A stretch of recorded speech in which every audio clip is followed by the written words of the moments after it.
Good morning.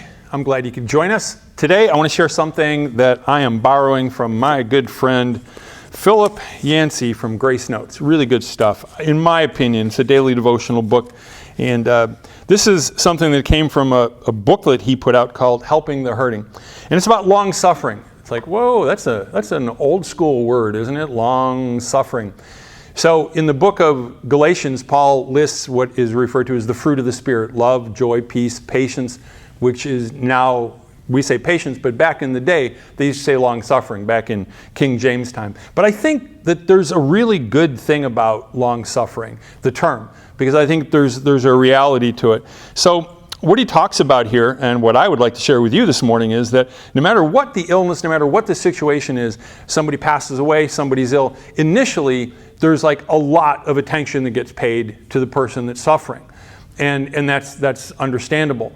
But sometimes as time goes on, well, most often, it dissipates and there's not as much attention that's given. And sometimes that's when they need it the most. A woman by the name of Betsy Burnham said that she had cancer that reappeared.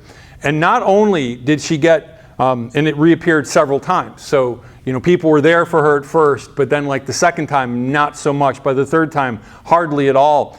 And it's almost like they resented her because it's like, hey, I was praying for you and God answered my prayer and now you're going backwards. Things are going the wrong way. And so people kind of resented her. And it's like, man, so on top of the fact that I'm suffering, now you're going to lay this guilt trip on me because somehow my life isn't doing what you wanted to do and it's way beyond my control. People are people, and it's just kind of the way people are sometimes. But also parents of children with genetic defects, they echo Becky's account as well, just how initially people are there for you, but then they kind of fade away. But that's what Paul's talking about when he talks to the church in Corinth, that the Holy Spirit produces this long suffering in us, that we're willing to come alongside people, to be like like it says about the Holy Spirit, to be an advocate, to be there for them. And the bottom line is, and I was reading something else by Yancey, that there's this guy that ran this community up in Canada, and I know that Henry Nouwen served there. And that just people that are going through extreme suffering, what are they looking for? Are they looking for somebody who's really smart, who has all the answers? Nobody has the answers when you're suffering. Yes, you would like a doctor that could cure everything, but some things are not curable.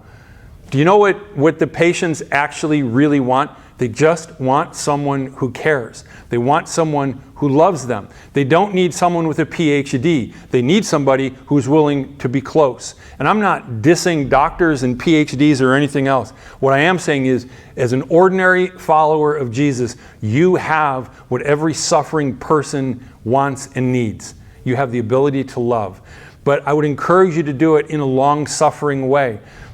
Think about people that are being forgotten. Think about people that it's like, I haven't contacted them for a while. And one of the things I always think about, like, did I send a sympathy card right away? And one of the things I try to do is don't send it right away, because that's when they're going to get a ton. And then when I do, I learned this from a friend of mine in California, Sandy. I never like to just say, I'm sorry, because people hear that all the time. I always try to share something that is a positive memory about that person, because that's what we long for, those positive memories. You are surrounded by people that are hurting. You are surrounded by people that are going through difficult things. We can choose to be long-suffering. We may not be able to get a PhD. We may not be able to be a genius, but we can care. And you know what? When you care, people know it. They know when you truly care. God bless you. Have a great day.